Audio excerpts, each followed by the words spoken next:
497년 전 1517년 10월 31일, 이날은 우리 기독교 역사에 아주 중요한 날입니다. 그래서 오늘 이 주일을 우리는 종교개혁주일이라 그렇게 기념하고 있습니다. 예수님이 십자가에서 죽으시고 부활하시고 승천하셨습니다. 그리고 난 뒤에 성령이 이 땅에 임하셨습니다. 그러면서 초대 교회가 세워지고 이 땅에 기독교가 탄생하게 되었습니다. 그 후 300여 년 동안 그리스도인들은 온갖 고난과 핍박과 로마의 압제로 동굴 속에서 300년간을 지냈습니다. 그 시대가 기독교 역사상 가장 빛났고 강력했고 힘이 있었던 시기라고 역사학자들은 이야기합니다. 그 후에 313년에 콘스탄티누스 대제 때 종교 자유가 허락되면서 이 기독교가 로마의 국교로 됩니다. 기독교가 로마의 국교가 되면서 막강한 고난을 행사하기 시작하면서 타락하기를 시작합니다. 당시 부패한 천주교회가 하나님의 말씀보다 전통과 신부들의 말을 더 높였고, 교황이 살아있는 하나님의 행세를 하는가 하면 인간 마리아가 구세주 예수님을 대신하기도 합니다. 그러다가 교황 레오 10세 때에는 성베드로 대성당을 건축하면서 건축 비용이 부족하자 급기야는 비용 마련을 위해서 면죄부를 팔기를 시작합니다. 이 면죄부 판매를 담당했던 그 당시 테첼이라는 신부가 이런 말을 했어요. 면죄부를 산 돈이 통에 떨어지는 소리가 날 때 본인은 물론이고 그 부모와 친지의 영혼까지 연옥의 불바다에서 천국에 이른다, 그렇게 선전을 했던 것입니다. 이때 아니다, 천국 가는 열쇠는 교황이나 신부가 쥐고 있는 것이 아니다, 천국 가는 열쇠는 오직 믿음이다 라고 하는 사람들에 의해서 이 종교개혁이 일어나게 된 것입니다. 종교개혁은 교회가 새로워지자는 운동이었습니다. 그런 점에서 이 종교개혁은 사건이 아니고 흘러간 행사가 아니고 오늘도 끊임없이 우리 안에서 일어나야 될 운동인 것을 압니다. 교회가 달라져야 된다, 이 말이 무슨 뜻일까요? 이 건물이 달라지자는 겁니까? 벽돌 색깔을 바꾸자는 걸까요? 페인트 칠을 새롭게 다른 색깔로 바꾸자는 말일까요?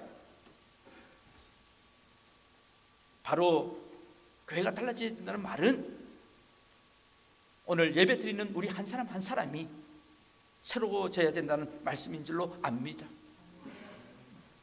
종교개혁자들은 오늘 본문 히브리서 10장 38절 말씀, 로마서 1장 17절 말씀, 하박국 2장 4절 말씀에 근거하여 오직 의인은 믿음으로 살리라고 외쳤습니다. 그래서 오늘 말씀의 제목이 오직 믿음으로입니다. 오직 의인은 믿음으로 살리라.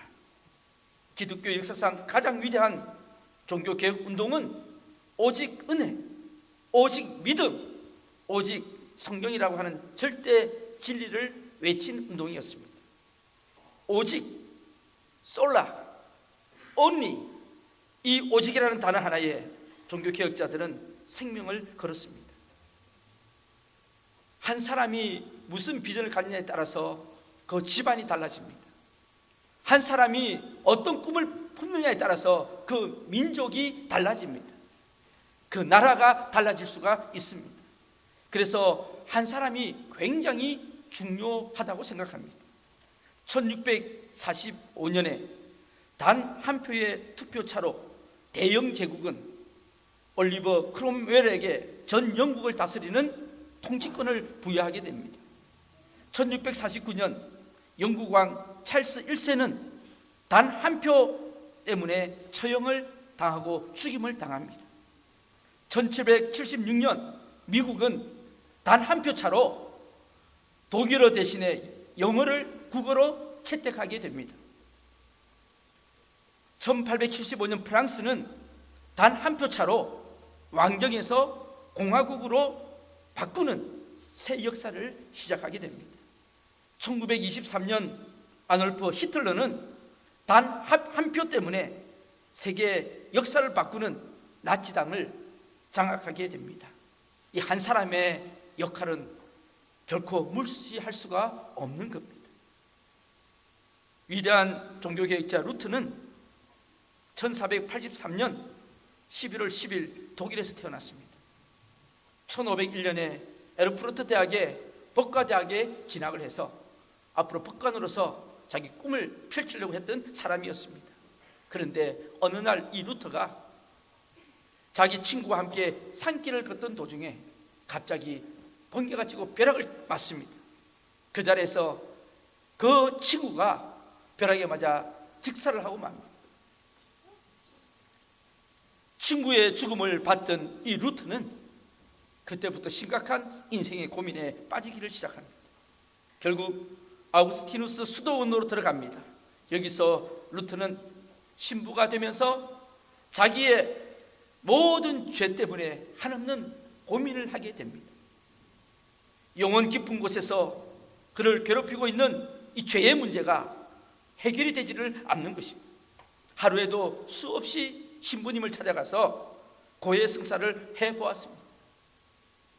그랬더니 어떤 신부님이 루터 자네는 한꺼번에 모아서 오게 그러더래요. 워낙 하루에 수십 번 찾아오니까, 고해 성사를 하루에 수십 번 하러 오니까 한꺼번에 모아서 오라고.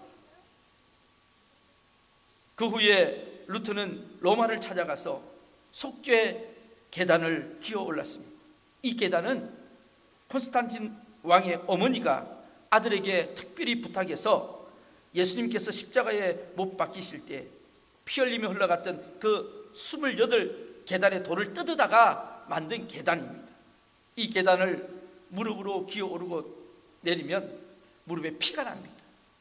그 피가 이 계단에 묻혀지면 모든 죄가 사함을 받는다고 생각했습니다.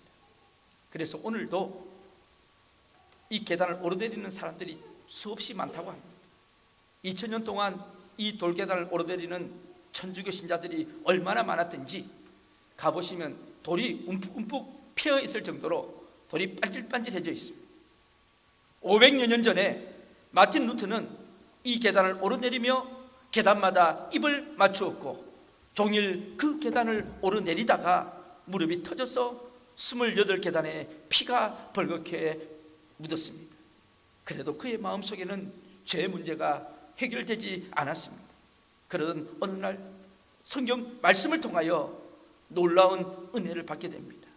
바로 그 말씀이 오늘 본문에 있는 말씀이죠. 오직 의인은 믿음으로 말미암아 살리라. 그렇다, 이 계단이 구원을 얻는 사닥다리가 될 수가 없다. 그는 벌떡 일어났습니다. 바로 이것이 종교개혁의 시작이었습니다. 종교개혁의 모토는 세 가지입니다. 인간이 행위를 통해 구원을 얻는 것이 아니다. 하나님의 은혜만이 인간을 구원한다. 그래서 오직 은혜, 솔라 그라치아, only grace. 행함이 아니다. 오직 믿음만이 천국 가는 열쇠이고 사닥다리가 될 수 있다. 오직 믿음, 솔라 피데, only faith. 교양이 아니다. 성경으로 돌아가야 된다. 오직 성경, 솔라 스크립추라, only scripture. 이 세 가지가 로마 천주교의 틀린 점 95개 조항을 공개 지리스로 만들어서 비텐베르그 성당에 내건 겁니다. 여기서 교회는 성경의 교회로 초대교회 모습으로 돌아가자는 운동이 일어나게 되었고 개혁된 기독교회를 탄생시키게 되는 것입니다. 사랑하는 성도 여러분들, 어떤 분들은 오해를 하시는데 우리 개신교가 구교에서 나온 게 아닙니다. 천주교에서 나온 게 아닙니다. 우리 개신교의 모델은 초대교회입니다. 초대교회에서 교회가 타락을 해서 그렇게 된 거지, 처음에 하나님이 원하시는 교회는 바로 초대교회입니다. 그래서 우리 개혁교회는 리폼 처치입니다. 다시 돌아가자는 겁니다. 새롭게 돌아가자는 것입니다. 그러면 오직 믿음이라고 했을 때 그 믿음이 무엇입니까? 무엇을 믿는다는 겁니까? 믿음의 대상이 문제입니다. 신구약 성경에 이 믿음이라는 말이 232번이 나옵니다.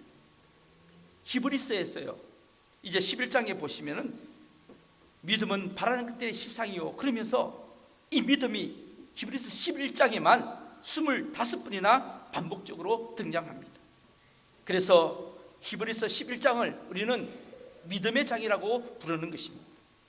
이 믿음은 우리를 구원하시기 위해서 이 땅에 오신 예수 그리스도만을 믿는 것입니다. 자신의 공로나 자신의 선행으로, 자신의 자격이나 자신의 지식으로 믿는 것이 아니고, 내가 구원받을 수 있는 다른 길은 없다, 오직 예수 그리스도만이 나의 구원자가 되신다고 믿는 그 믿음을 말씀하는 것입니다. 바로 이것이 믿음입니다. 예수 그리스도를 믿음으로 구원을 얻습니다. 바로 이것이 복음입니다. 어떤 과학자에 의하면 태양이 발하는 에너지, 저 태양이 떠 있잖아요.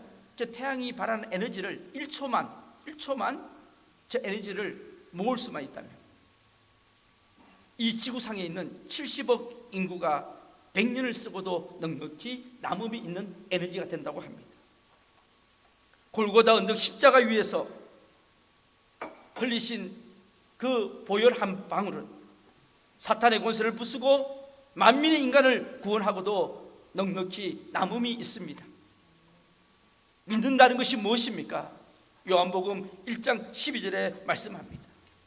영접하는 자, 곧 그 이름을 믿는 자들에게는 하나님의 자녀가 되는 권세를 주셨다. 바로 믿는 것은 영접하는 것입니다.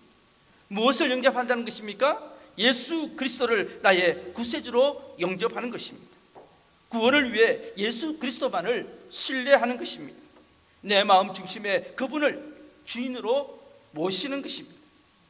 우리 그리스도인은 도대체 어떻게 살아가는 사람들입니까? 히브리서 기자는 믿음을 기록하면서 놀라운 선언을 하고 있습니다. 사도 바울은 로마서에서 동일한 선언을 하고 있습니다.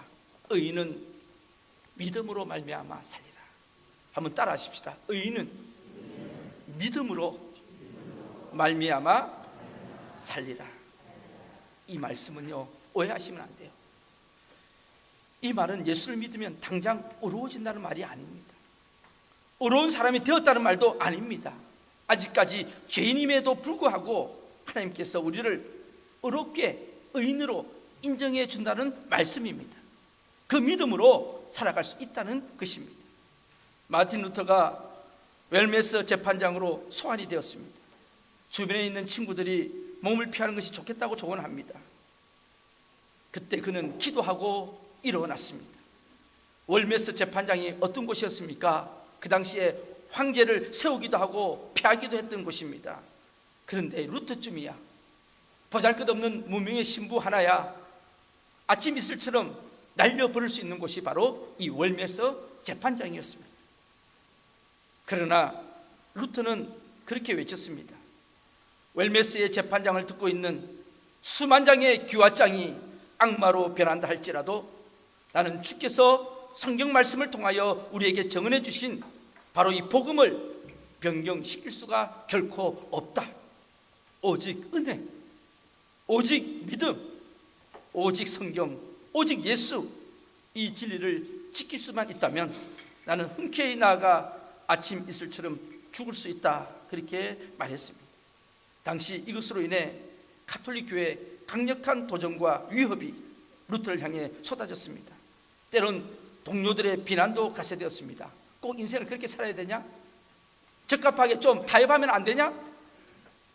상황이 이렇게 되자 당당했던 루터도 한때는 깊은 시리에 빠져 좌절하기도 했습니다. 어느 날 루터가 상심하며 두려워하여 있던 그때 서재에 힘없이 앉아있는 그때 그의 아내였던 폰 보라가 차를 한 잔 가지고 나오면서 상복을 입고 나타났습니다. 루터는 깜짝 놀랐습니다. 아니, 누가 돌아가셨어? 누가 죽었어요? 그랬더니 그 부인이 이야기합니다. 예, 하나님이 돌아가셨습니다. 뭐라고? 하나님이 돌아가시는 분 아니야. 말도 안 되는 소리 하지 말라고. 그 말이 안 되잖아. 하나님이 어떻게 돌아가시냐고. 그때 이 폰보라 부인이 이야기합니다. 당신을 보니까 하나님이 돌아가신 것 같습니다. 당신의 모습을 보니까 하나님이 안 계신 것 같습니다. 아내의 말에 루터는 정신이 번쩍 나서 그리고 다시 일어서게 되었다고 합니다. 진리와 정의를 위한 싸움은 결코 쉽지가 않았습니다. 1529년의 어느 날 루터가 시편 46편을 읽게 되었어요. 바로 그 46편을 읽는데 하나님은 우리의 피난처시요 힘이시니 환난 중에 만날 큰 도움이시라는 말씀을 읽을 때에 하늘의 큰 위로와 확신을 얻었다고 했습니다. 그때 루터는 펜을 끄집어내어서 자기가 직접 작사를 합니다. 그리고 나중에 작곡을 하게 되죠. 바로 그 찬송가가 오늘 우리가 방금 불렀던 내주는 강한 성이요라는 찬송입니다. 내주는 강한 성이요 방패와 병기 되시니 큰 환난에서 우리를 구하여 내시리로다. 이 땅에 마귀 들끓어 우리를 삼키려 하나 겁내지 말고 썩거라. 진리로 이기리로다. 친척과 재물과 명예와 생명을 다 빼앗긴데도 진리는 살아서 그 나라 영원하리라. 이 찬양은 종교개혁을 좋아했던 많은 사람들에 의해 불렸습니다. 또 그 후에 멘델스존이 교향곡 제5번 4악장에 이 곡을 주선율로 담아서 종교개혁이라는 곡을 쓰게 됩니다. 이렇게 해서 오늘 우리 교회는 탄생되었고 새롭게 시작되었습니다. 종교개혁자들이 외친 것이 세 가지입니다. 하나는 말씀 회복하자는 것입니다. 말씀 회복의 운동입니다. 그 당시 성경은요 사제들만 읽을 수 있었고 일반인들은 허용되지 못하였습니다. 그래서 프랑스에서는요 성경을 번역했다고 해서 화형당하는 일이 있었습니다. 일반인들은 성경을 볼 수도 없었습니다. 도대체 성경이 무엇인지 무슨 말씀이 있는지도 모르고 살아가고 있었습니다. 중세까지 1500년 동안 그렇게 말씀 중심의 우리 기독교 종교가요 중세기를 거치면서 무지한 종교가 됐던 겁니다. 그래서 형식만 남는 전통만 남는 그런 종교가 되어버린 겁니다. 참 재미나죠. 예배도요 라틴어로 드려집니다. 알아들을 수가 없습니다. 라틴 말로 신부가 무슨 이야기하면 앉아 계시는 여러분들은 아멘, 신부님이 믿는 거 나도 믿습니다, 동의합니다, 그러면서 미사가 시작됩니다. 그러니까 도대체 이 기독교가요 믿음의 종교요 말씀의 종교인데 귀에 들어오겠습니까? 그래서 오직 성경, 오직 말씀으로 돌아가야 된다. 여러분 초대교회가 얼마나 말씀이 살아있었습니까? 교회의 건강 척도는요 그 교회에 말씀이 있느냐 없느냐입니다. 그래서 저는 우리 교회가 앞으로 말씀으로 새롭게 양육운동이 일어나기를 축복합니다. 제가 지금 최고로 심혈을 기울이는 게 바로 말씀 양육운동입니다. 시간이 되면 우리가 여유만 되면 말씀 듣는 곳에 있어야 됩니다. 이 말씀이 우리를 살립니다. 루터는 하나님을 예배하는 내용 중 가장 위대한 부분은 하나님의 말씀을 선포하고 전하는 일이라고 하였습니다. 프리스턴 신학교 유명한 성서신학자였던 오토 파이프라고 하는 교수님이 계셨는데 이 교수님이 강의 시간에 학생들 앞에서 하시는 말씀이 자네들 종교개혁을 마틴 루터가 일으킨 줄로 생각하나? 그건 잘못된 생각이네. 이런 이야기를 던졌습니다. 학생들이 난리가 났습니다. 아니 교수님, 마틴 루터가 종교개혁을 일으키지 않았다면 누가 종교개혁을 일으켰습니까? 교수님께서 나이가 좀 드시더니 좀 정신이 이상하신 게 아닌가. 그런데 이 교수님이, 노 교수님이 다시 천천히 분명하게 말씀하셨다고 합니다. 종교개혁은 루터가 갈라디아서를 읽을 때, 루터가 그 갈라디아서 말씀에 귀를 기울일 때 그 말씀이 바로 그 루터 안에서 성령으로 폭발을 일으킨 것이다. 갈라디아서의 진리가 그 사람을 폭발시켜서 루터가 그 진리를 전파하지 않고는 도저히 견딜 수 없도록 성령께서 강하게 역사하신 것이다. 그래서 종교개혁은 루터가 한 것이 아니고 갈라디아서의 진리가 한 것이라고 아주 신중한 대단히 중요한 말씀을 하셨다고 합니다. 저는 이 말씀에 전적으로 동의합니다. 말씀의 역사가 종교개혁을 일으키는 마음을 주셨다는 것이죠. 저는 이 말씀을 준비하면서 우리 교회도 오늘날 우리 모든 개신교회가 말씀 회복운동이 일어나야 할 줄로 믿습니다. 말씀으로 돌아가는, 말씀의 능력 속에 살아갈 수 있는 그런 은혜가 있기를 바랍니다. 또한 종교개혁운동은 진정한 영적 회복운동입니다. 말씀이 회복되는 곳에 영적 회복이 있습니다. 여러분, 기도운동은 바로 은혜 받는 운동입니다. 오직 은혜는 기도를 통해서 받을 수가 있습니다. 그래서 교회가 기도가 있고 말씀이 있으면 그 교회는 아주 건강한 교회입니다. 저는 저번 주 중보기도회 때 드디어 숫자가 20명이 넘었어요. 너무너무 감사하고 기뻤습니다. 제가 마음으로 기도하는 게 있거든요. 주님, 40명만 넘게 해주십시오. 중보기도에 40명만 넘으면 뭔가 우리 교회 역사가 일어나고 비전이 세워질 것 같습니다. 그래서 기도하는 사람이, 하나님은 기도하는 교회를 쓰시고 기도하는 사람을 통해 사람은 기적을 일으켜 주시기 때문에 그렇습니다. 그래서 제가 새벽마다 무릎 꿇는 것은, 하나님, 기도의 용사들이 우리 오클랜드 한인교회에 일어나게 하옵소서.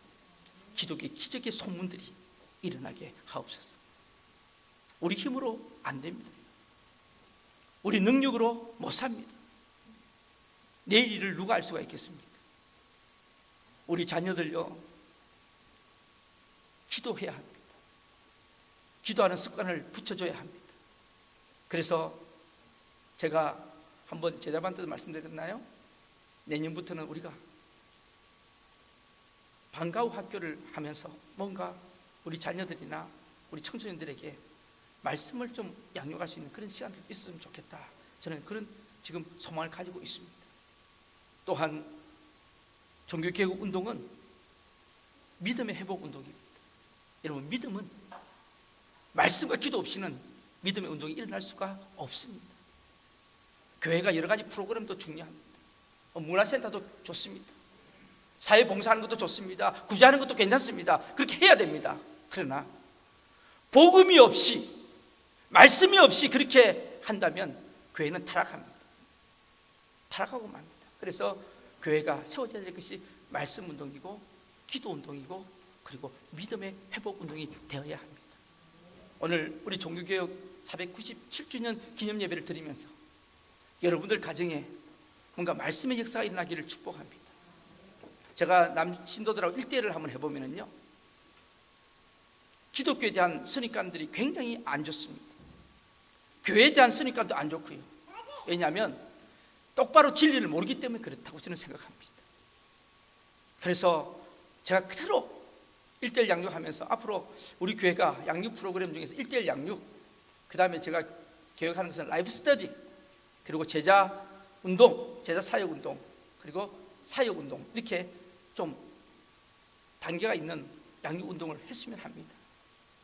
그렇게 하려면 평신도 지도자들이 일어나야 됩니다. 저 혼자 살 수가 없습니다. 그래서 지금 제가 기도하는 것은 앞으로 주님의 제자들이 일어나기를 축복합니다. 우리 오클랜드 한인교회 오면, 저 교회 가면 말씀이 있다, 저 교회 가면 기도가 있다, 그런 소문이 나기를 축복하고, 또 우리 한 사람 한 사람이 그렇게 복음 운동에 여러분들이 쓰임 받기를 축복합니다. 그래서 우리 오클랜드 한인교회가 앞으로 나가야 될 분명한 비전은 바로 말씀의 회복 운동이다. 그 주인공이 저 여러분이 되시기를 주님의 이름으로 축복합니다. 기도하시겠습니다.